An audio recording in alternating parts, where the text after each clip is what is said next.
लगता है आपको? हमारे साथ जो हुआ वो इररिलेवेंट है। हम स्टूडेंट्स के साथ हैं और उनकी आवाज उठा रहे हैं। स्टूडेंट्स के साथ जो हुआ वो आप ही बताइए, सही है कि गलत है? बच्चे हैं सारे, प्रोटेस्ट कर रहे हैं, कोई ऐसे प्रोटेस्ट नहीं है, जेन्युइन इशू है, जेन्युइन प्रॉब्लम है। सारे इस देश के सारे माँ बाप जानते हैं, इस देश के सारे स्टूडेंट्स जानते हैं, इस देश के सारी टीचर्स भी जानती हैं, सब जानते हैं। तो एक जेन्युइन मामला है, जेन्युइन इशू है। उस पे स्टूडेंट सिर्फ अपना अधिकार मांग रहे हैं और कुछ नहीं मांग रहे हैं। वो सिर्फ ये कह रहे हैं हमें अपना अधिकार दो। हमें कब, आप हर एग्जाम को क्या पेपर लीक करा रहे हो? बच्चे इतना संघर्ष करके पढ़ाई करते हैं, अपने लिए एक फ्यूचर देखते हैं, आप उस फ्यूचर को बिगाड़ रहे हो।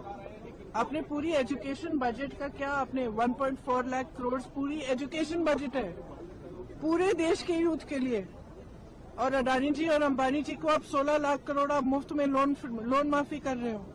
किसानों को कुछ नहीं, गरीबों को कुछ नहीं, स्टूडेंट्स को कुछ नहीं, और ऊपर से स्टूडेंट्स को इतना खर्चना पड़ रहा है, फैमिलीज को इतना खर्चना पड़ रहा है, लोन लेते हैं। सिर्फ नीट के एग्जाम में जो 22 लाख फैमिलीज है, उनका खर्चा 1.32 लाख करोड़ है, almost equal to education budget. तो स्टूडेंट्स का जेन्युइन स्ट्रगल है, जेन्युइन समस्या है। वो सिंपली कह रहे हैं हमसे बात करो, हमारे लिए सिस्टम, हमारा सिस्टम बदलो। ये सिस्टम चल नहीं रहा है, टूटा हुआ सिस्टम है, सब जानते हैं टूटा हुआ सिस्टम है। जिसके बच्चे हैं, किसी भी क्लास का हो, किसी भी वर्ग का हो, जिसके बच्चे हो जानता है कि बच्चों पे क्या बीतती है जब एग्जाम देते हैं।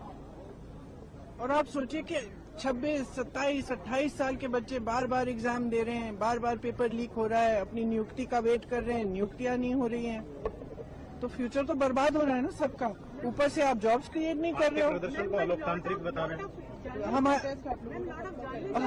हमारा प्रोटेस्ट अलोकतांत्रिक है। लोकतंत्र में सबसे बड़ी चीज क्या होती है? फ्रीडम ऑफ एक्सप्रेशन और right to protest, peaceful protest. इसमें कुछ अलोकतांत्रिक बात नहीं है। अलोकतांत्रिक ये है जो यहाँ इस सदन में हो रहा है, जो सड़कों पे हो रहा है। सदन में आप चर्चा नहीं करते, एलओपी को बोलने नहीं देते, ऑपोजिशन लीडर्स को बोलने नहीं देते, वो बोलने के लिए उठते हैं, आप चुप कर लेते हो। स्पीकर साहब खुद कह रहे हैं कि मुझे सरकार से पूछना है कि आप लोग डिस्कस कर सकते हो कि नहीं। ये क्या है? ये लोकतंत्र बचा ही नहीं है, सिर्फ आप ही पूछ रहे हैं मैडम ये क्वेश्चन। पूरा देश जान रहा है कि कोई लोकतंत्र बचा नहीं है इस देश में।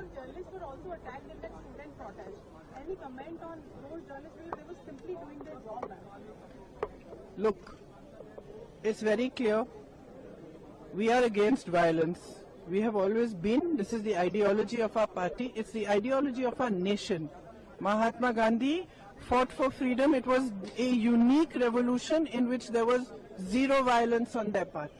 And I have heard the protesters and students and all also saying that they are not going to be violent. So if people have got hurt, police people have got hurt, or journalists have also got hurt along with the students, it's unfortunate. But please be truthful when you present it to the public.